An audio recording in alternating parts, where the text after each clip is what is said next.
محترم علماء کرام، اللہ کے نظام، تمام زندہ دل خوشقیدہ بزرگوں، بھائیوں، ساتھیوں، عزیزوں، پردہ نشین خواتین اسلام، ماؤں بہنوں، السلام علیکم ورحمۃ اللہ تعالیٰ وبرکاتہ۔ إلى أشرف الأنبياء والمرسلين وآله وأصحابه أجمعين اقرأوا الفاتحة۔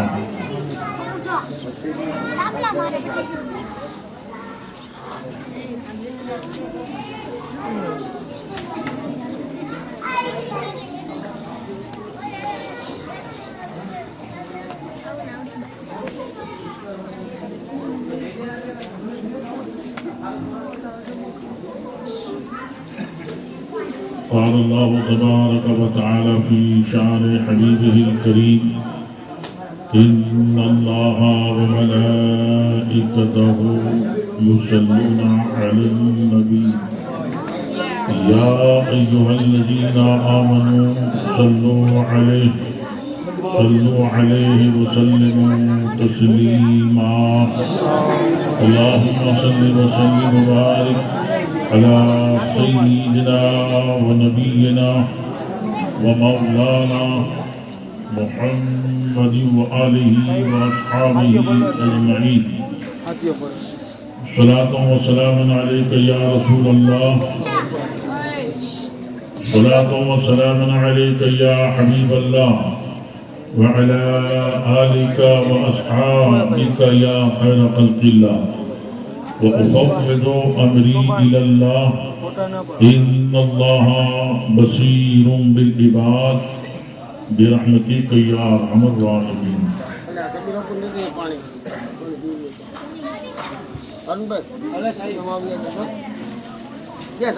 الحمد لله الذي أبدع الأفلاك والأراضين، والصلاة والسلام على سيد الأنبياء والمرسلين وعلى خلفائه الكرام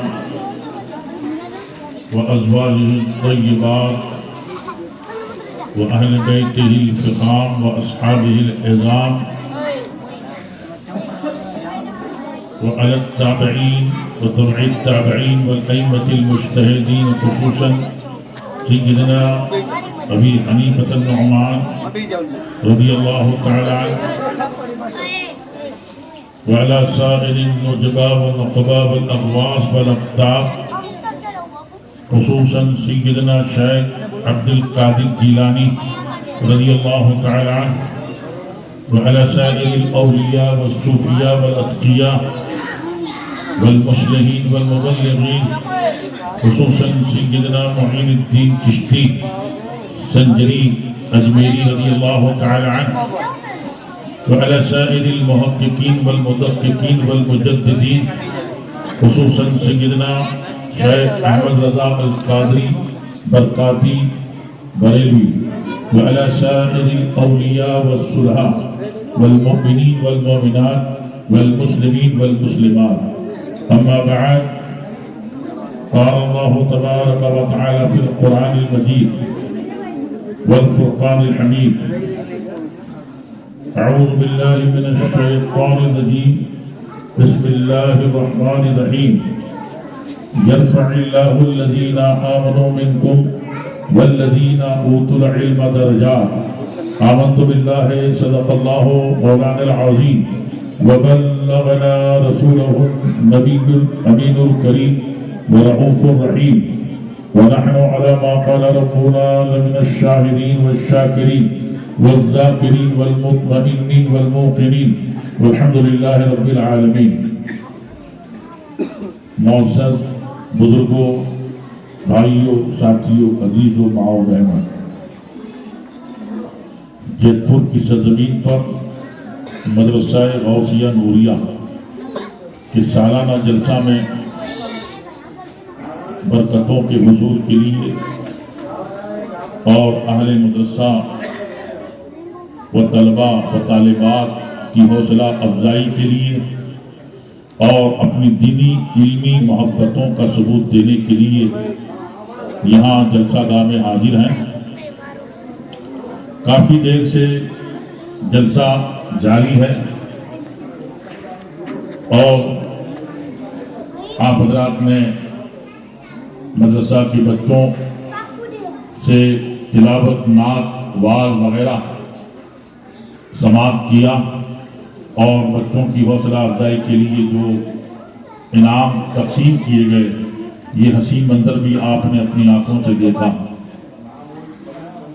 حضرت علامہ قاری محمد فاروق صاحب نظامت اور نقابت بحسن و خوبی انجام دے رہے ہیں، اور جب میں حاضر آیا تو ماشاءاللہ مدینہ پاک کے تعلق سے اس کو محبت میں ڈوبے ہوئے اور تازگی ایمان و حرارت عقیدہ اہل سنت کے لیے اشعار بڑے مفید تھے ماشاءاللہ۔ اللہ تعالی حضرت کا پڑھنا قبول کرے اور آپ کی ہماری سماعتوں کو قبول فرمائے، اور اللہ رسول پاک صاحب الاولاد صلی اللہ تعالی علیہ وسلم کی در اقدس کی آپ کو، ہم کو، سب کو بار بار حاضری نصیب فرمائے۔ منبر پہ سادات کرام، علماء کرام جلوہ بار ہیں، اور بڑودہ سے محب گرامی حضرت علامہ سمیر رضا صاحب قبلہ بھی، مولانا محمد حمید صاحب، دیگر حفاظ، قرآ، ائمہ ماشاءاللہ جلسہ کی زینت اور رونق کو دوبارہ کرنے کے لیے اور اس جشن کی کامیابی کو ماشاءاللہ آسان کرنے کے لیے یہاں منبر پہ تشریف فرما ہے۔ تھوڑی دیر کے لیے میں آپ کے درمیان حکم کی تعمیل کے لیے حاضر آیا ہوں۔ خطبہ مسنونہ کے بعد قرآن مجید کی 28 پارہ کی سورہ مجادلہ کی آیت پاک کا ایک حصہ بعد خطبہ آپ کے سامنے تلاوت کرنے کا شرف حاصل کیا۔ ماشاءاللہ ابھی جب میں حاضر آیا تو جلسہ کے تعلق سے جو عنوان ہے امام اعظم ابو حنیفہ رضی اللہ تبارک و تعالیٰ عنہ کی ذات پاک، انشاءاللہ تعالی کچھ دیر حضرت کی بارگاہ اقدس میں ہم محبت اور عقیدت کا ہدیہ پیش کریں گے، اور انہی کے حوالے سے علم دین، تعلم اور تعلیمات اسلامیہ کے تناظر میں تھوڑی دیر آپ کی خدمت میں یہ ناچیز کچھ عرض کرنے کی سعادت حاصل کرے گا۔ ماشاءاللہ پیر طریقت رہبر شریعت سید محمد طاہر باپو قبلہ اشرفی جلوہ بار ہوئے تھے، لیکن طبیعت میں ذوق ہونے کی وجہ سے وہ دعائیں دے کر کے اجازت لے کر کے رخصت ہوئے۔ اللہ تعالیٰ ان کو صحت کو عافیت کے ساتھ رکھے، اور ہمارے جتنے بھی اکابرین مشائخین اہل سنت والجماعت کی بزرگان دین، علماء، سادات اور ائمہ، اللہ ان سب کو اور ہماری عوام کو بھی اللہ تعالیٰ بخیر و عافیت رکھے۔ سرکار غوثیت مآب جناب دستگیر محبوب سبحانی ابو محمد محی الدین عبد القادر جیلانی و سلطان الہند عطائے رسول سرکار خواجہ معین الدین چشتی رضی اللہ تعالیٰ عنہ کے صدقے میں اللہ تعالیٰ آباد و شاداب رکھے۔ حضرات آئیے سب سے پہلے اہل سنت والجماعت کے قدیم دستور اور معمول کے مطابق کہنے اور سننے سے پہلے کمال عقیدت و تمام عقیدت کے ساتھ بارگاہ حضور سرور کشور رسالت صلی اللہ تعالی علیہ وسلم میں درود و سلام کا ہدیہ پیش کریں اور کہیں اللہم صلی وسلم وبارک علی سیدنا و نبینا و مولانا محمد و آلہ و اصحابہ اجمعین۔ صلاۃ و سلام علیک یا رسول اللہ، صلاۃ و سلام علیک یا حبیب اللہ و علی آلک و اصحابک یا خیر خلق اللہ۔ امام عشق و محبت، امام اہل سنت، مجدد اعظم دین و ملت محقق بریلوی علیہ الرحمت و رضوان اپنی نعت کے شعر میں مطلع کا شعر ہے، فرماتے ہیں لطف ان کا عام ہو ہی جائے گا، لطف ان کا عام ہو ہی جائے گا شاد ہر ناکام ہو ہی جائے گا. سائلو دامن سکی کا تھام لو, سائلو دامن سکی کا تھام لو, کچھ نہ کچھ انعام ہو ہی جائے گا. اور بڑے نکتے کا شعر ہے, تصوف کا اور عارفانہ شعر ہے یہ. کہتے ہیں بے نشانوں کا نشان مٹتا نہیں, بے نشانوں کا نشان مٹتا نہیں, مٹتے مٹتے نام ہو ہی جائے گا. اور مکتے میں کہتے ہیں اے اللہ ہر کام کا ایک وقت ہے, اے اللہ ہر کام کا ایک وقت ہے, دل کو بھی آرام ہو ہی جائے گا. معزز سامعین, جس آیت کو بعد خطبہ آپ کے سامنے تلاوت کرنے کا شرف حاصل کیا, اللہ رب العزت نے اپنے اس کلام میں ارشاد فرمایا یرفع اللہ الذین آمنوا منکم والذین اوتوا العلم درجات. اللہ اے ایمان والو تمہیں بلندی دے گا, اور جو صاحبان علوم دینیہ اللہ تعالیٰ انہیں درجوں بلندی دی. بلندی ایک معروف لفظ, مشہور لفظ, پستی کے مقابلے میں بولا جاتا ہے. بلندی طاقت کے معنی میں بولا جاتا ہے, عروج کے معنی میں بولا جاتا ہے, قبولیت کے معنی میں بولا جاتا ہے, سرفرازی کے معنی میں بولا جاتا ہے. اور جہاں بلندی کہا جائے گا تو سمجھو کمزوری نہیں ہے, ذوق نہیں ہے, ذلت نہیں ہے, رسوائی نہیں ہے, پستی نہیں ہے, عزت ہے, حرمت ہے, وقار ہے, عطا ہے, رحمت ہے, نعمت ہے, بخشش ہے, بلندی. لیکن وجہ کیا بتائی؟ اے ایمان والو پہلے علم سے جڑے رہو, پہلے علم سے جڑے رہو, وابستہ رہو. اور کون اہل علم؟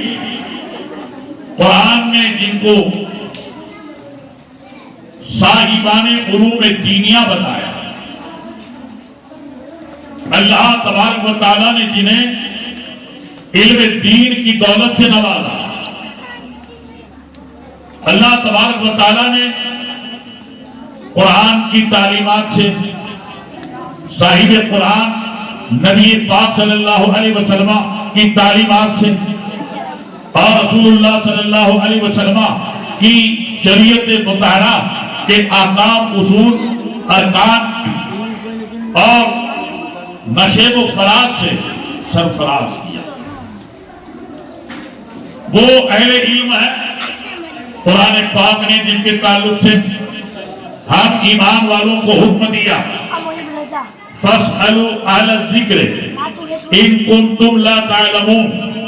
اے ایمان والوں دین کی کوئی بات, قرآن کی کوئی بات, حدیث کی کوئی بات, شریعت کی کوئی بات, اللہ تبارک و تعالیٰ کی طاعت و عبادت کا کوئی مسئلہ, حقوق اللہ کا کوئی مسئلہ, حقوق العباد کا کوئی مسئلہ, تمہاری دنیا سے تعلق رکھنے والا کوئی مسئلہ, تمہاری قبر سے تعلق رکھنے والا کوئی مسئلہ, تمہاری آخرت سے تعلق رکھنے والا کوئی مسئلہ جو تم نہیں جانتے, آؤ وہ علماء کرام سے پوچھو, علماء دین سے معلوم کرو. ایک حدیث پاک میں ہمارے اور آپ کے آقا سید دو عالم صلی اللہ تعالی علیہ وسلم نے ہمیں یہ حکم دیا, ارشاد فرمایا اغدو عالما او متعلما او مستمعا او محبا ولا تكون الخامس فالطهر. کہ تیرا کل, تیرا بھوشیہ, تیرا فیوچر, تیرے آنے والے دن, تیری آنے والی زندگی اس معیار کی ہونا چاہیے، اس رفع کی ہونا چاہیے، اس شان کی ہونا چاہیے کہ تو خود عالم ہو، اور اگر تو عالم نہیں ہو سکا، عالم نہیں بن سکا تو متعلم بن جا، طالب علم بن جا، اور اگر متعلم اور طالب علم نہیں بن پاتا تو علماء کرام کی خدمت میں آ اور ان کے بیان کو سننے والا، سماعت کرنے والا ہو جا، اور اگر یہ بھی موقع نہیں ملتا تو توتا آخری درجہ یہ ہے کہ ان سے محبت کرنے والا ہو۔ پانچواں مت بننا ورنہ ہلاک کر دیا جائے گا، رسوا کر دیا جائے گا، ذلت کے حوالے ہو جائے گا، پستیوں کے حوالے ہو جائے گا۔ عزت چاہتا ہے، وقار چاہتا ہے، بلندی چاہتا ہے، قبولیت چاہتا ہے، شان چاہتا ہے تو علماء اہل سنت سے محبت کر، علماء اہل سنت سے سماعت کر، علماء اہل سنت سے دین سیکھ لے اور علماء اہل سنت سے وابستہ ہو جا۔ ایک حدیث شریف اور ہے، حضرت انس بن مالک رضی اللہ تعالیٰ عنہ اس کے راوی ہیں۔ حضرت انس بن مالک رضی اللہ تعالیٰ عنہ فرماتے ہیں ایک مرتبہ نبی پاک صلی اللہ علیہ وسلم نے صحابہ کرام جو حاضر ہیں، موجود ہیں، ہمارے آقا صلی اللہ علیہ وسلم کی یہ عادت مبارکہ تھی، کبھی کبھی آپ سوال صحابہ کرام سے پوچھ لیا کرتے تھے، اور صحابہ کا حال یہ ہے کہ اگر مناسب ہو تو جواب عرض کر دیا، ورنہ ان کا مزاج یہ تھا، ان کی عادت یہ تھی کہ نبی پاک صلی اللہ تعالی علیہ وسلم کوئی سوال کرتے، کوئی سوال پوچھتے تو جواب میں صحابہ کرام رضوان اللہ تعالی علیہ اجمعین اتنا عرض کر دیتے تھے، اللہ ورسولہ عالم، اللہ ورسولہ عالم۔ آپ سارے سکتہ کو دیکھ لو، آپ ساری احادیث کی کتابوں کو دیکھ لو، آپ ساری مسند کو دیکھ لو، اگلے سارے محدثین کے مجمع کو دیکھ لو، مجموعہ کو دیکھ لو، تو سینکڑوں کی تعداد میں اس طرح کہ آپ کو واقعات نظر آئیں گے، اس طرح کا نظم حدیث ملے گا، اس طرح کا صحابہ کرام کا جواب ملے گا کہ نبی صلی اللہ تعالی علیہ وسلم نے سوال کیا، نبی صلی اللہ علیہ وسلم نے پوچھا تو جواب صحابہ کرام ادب، احترام اور محبت اور قرینہ سے اتنا عرض کر دیتے، اللہ ورسولہ عالم۔ اللہ تعالی ذاتی طور پر ازلی ابدی ہو کر، قائم بالذات ہو کر، الگ استقلال ہو کر، اللہ صمد ہو کر، اللہ بے نیاز ہو کر جانتا ہے، اور یا رسول اللہ علیہ السلام اللہ کی عطا سے، اللہ کے بتانے سے، اللہ کی دین سے، اللہ کی مہربانی سے آپ جانتے ہیں۔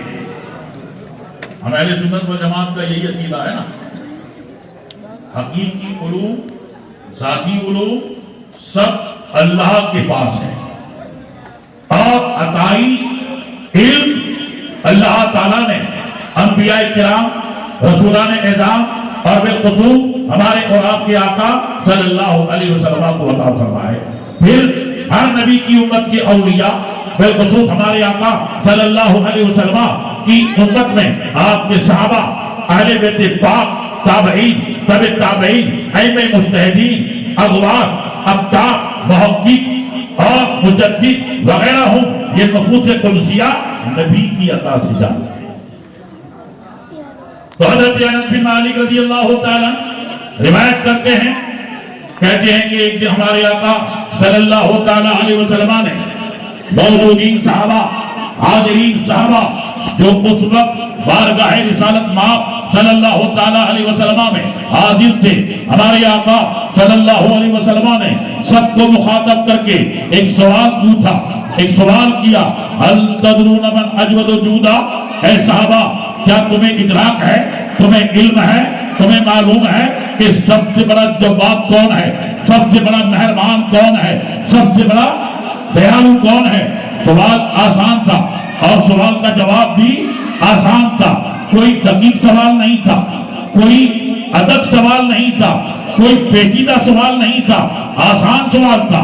ہمارے آقا صلی اللہ علیہ وسلم نے صحابہ کرام سے پوچھا بتاؤ سب سے بڑا دیالو کون ہے، سب سے بڑا مہمان کون ہے، سب سے بڑا جواد کون ہے؟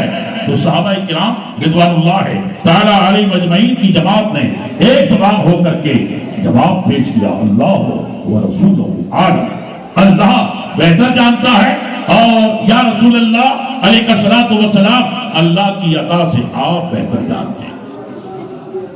ہمارے آقا صلی اللہ علیہ وسلم نے گفتگو کا سلسلہ جاری رکھا، ارشاد کا سلسلہ جاری رکھا اور ارشاد فرمایا اللہ تعالی اجود جودا ثم انا اجود بنی آدم واجودهم من بعدی رجل علم علما فنشره یاتی یوم القیامت امیرا وحدا او قال امتا واحدا۔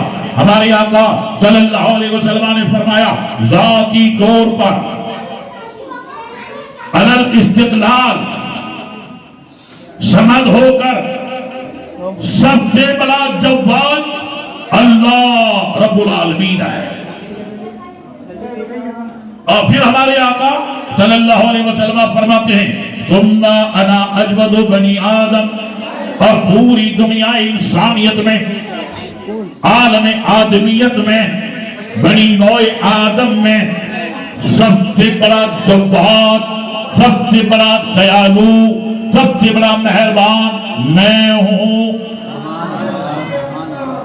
محدثین شارحین کہتے ہیں کہ چونکہ آدم علیہ السلام اور انسان اشرف مخلوق ہے، اکرم مخلوق ہے اور ساری مخلوقات اس کے ماتحت ہے، جب اشرف میں اکرم میں ہمارے آقا اجود ہے تو ساری مخلوقات میں بدرجہ عدم اجود ہے، سب سے بڑے جواد۔ لیکن آگے ہمارے آقا صلی اللہ علیہ وسلم ارشاد فرماتے ہیں، اچھا جواد کی تھوڑی تشریح سناتے ہیں۔ جواد اعلیٰ حضرت امام اہل سنت رضی اللہ تعالیٰ عنہ کا نعت کا ایک شعر بہت مشہور ہے، بچہ بچہ جانتا ہے، پورے ہندوستان نہیں پوری دنیا میں، یورپ میں جا کے دیکھو، ترکی میں جا کے دیکھو، افریقہ میں جا کے دیکھو، رشیا میں جا کے دیکھو، ایسے ملکوں میں جہاں لوگ اردو نہیں جانتے لیکن وہاں کے خطبہ، وہاں کے علماء، وہاں کے مدرسین جب ضرورت پڑتی ہے تو اردو تھوڑا سیکھ کر سمجھ کر اس کو عوام میں بیان کرتے ہیں اور کہتے ہیں فلاں نے یہ کہا، یعنی سعدی شیرازی نے یہ کہا، جامی نے یہ کہا، امام اعظم نے یہ کہا، امام شافعی نے یہ کہا، علامہ علی قاری نے یہ کہا، جلال الدین سیوطی نے یہ کہا، ابن حجر اسقلانی نے یہ کہا اور صاحب المواہب اللدنیہ نے یہ کہا، وقال الشیخ احمد رضا، وہاں کیا جود و کرم اے شاہ بتا تیرا، وہاں کیا جود و کرم اے شاہ بتا تیرا، نہیں سنتا ہی نہیں مانگنے والا تیرا۔ جب جود و کرم کا یہ عالم ہے۔ اچھا ایک حدیث شریف سن لیں، متفق حدیث ہے، متفق کا مطلب یہ حدیث بخاری شریف میں بھی ہے اور مسلم شریف میں بھی ہے۔ بخاری اور مسلم میں جو حدیث مروی ہو اس کو محدثین کرام اپنی زبان میں متفق کہتے ہیں، یعنی یہ حدیث بخاری شریف میں بھی ہے اور یہ حدیث مسلم شریف میں بھی ہے، اور اس حدیث شریف کے راوی حضرت امیر معاویہ رضی اللہ عنہ۔ سبحان اللہ سبحان اللہ۔ وعن معاویہ رضی اللہ تعالی عنہ قال قال صلی اللہ تعالی علیہ وسلم انما انا قاسم واللہ یعطی، بے شک میں ہی تقسیم کرنے والا ہوں۔ تقسیم کون کرے گا؟ جو صاحب جود و کرم ہو، جس کے پاس ہو۔ اچھا تقسیم کے لیے بھی ایک دائرہ ہوتا ہے، ایک حد ہوتی ہے، جس کے پاس اناج ہے وہ اناج تقسیم کرے گا، جس کے پاس کپڑا ہے وہ کپڑا تقسیم کرے گا، جس کے پاس روپیہ پیسہ ہے وہ روپیہ پیسہ تقسیم کرے گا، اللہ نے جو چیز اس کی ملکیت میں دی ہے وہ اسے تقسیم کرے گا. لیکن ہمارے آقا سید دو عالم صلی اللہ تعالی علیہ وسلم کی تقسیم کا تو عالم یہ ہے کہ 1 2 3 4 5 6 50 100 چیزوں تک محدود نہیں ہے.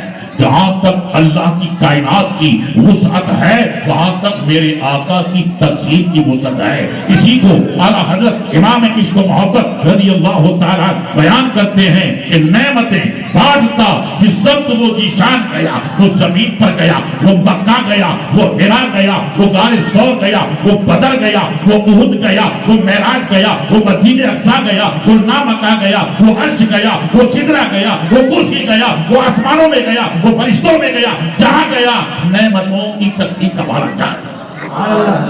نعرے تکبیر، نعرے رسالت. نعمتیں بانٹتا جس سمت وہ جیشان گیا، ساتھ ہی منشی رحمت کا قلمدان گیا. جب تقسیم کا عالم یہ ہے، عطا کا عالم یہ ہے کہ واہ کیا جود و کرم ہے شہ بتا تیرا، نہیں سنتا ہی نہیں مانگنے والا، یعنی سائل مانگنے والا کبھی نہ تو سنتا ہی نہیں کہ تو یہ سوال کرتا ہے نہیں ملے گا، تو یہ مانگتا ہے نہیں ملے گا، تو یہ چاہتا ہے نہیں ملے گا. اگر شفا چاہتا ہے تو ملے گی، اگر تو ایمان چاہتا ہے ملے گا، عقیدہ چاہتا ہے ملے گا، رب کی معرفت چاہتا ہے ملے گی، جنت چاہتا ملے گی. وہاں کیا جود و کرم اے شہ بتا تیرا، نہیں سنتا ہی نہیں مانگنے والا تیرا.